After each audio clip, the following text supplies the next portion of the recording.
జీవితంలో దేని మీద ఆశపడని నేను ఆ అమ్మాయి మీద ఆశలు పెంచుకున్నాను. ఎన్నో కలలు కన్నాను. ఆ అమ్మాయి నాకే సొంతం అనుకున్నాను. కానీ ఒకరోజు ఏం జరిగిందో ఏమో తెలియదు, ఆ అమ్మాయికి పెళ్ళైపోయింది.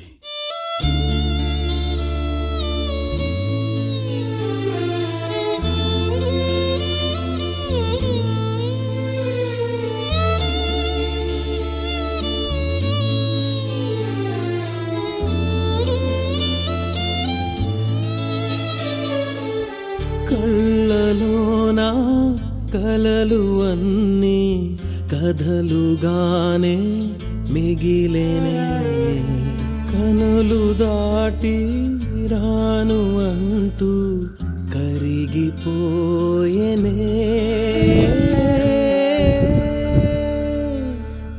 మరి తర్వాత ఏమైంది?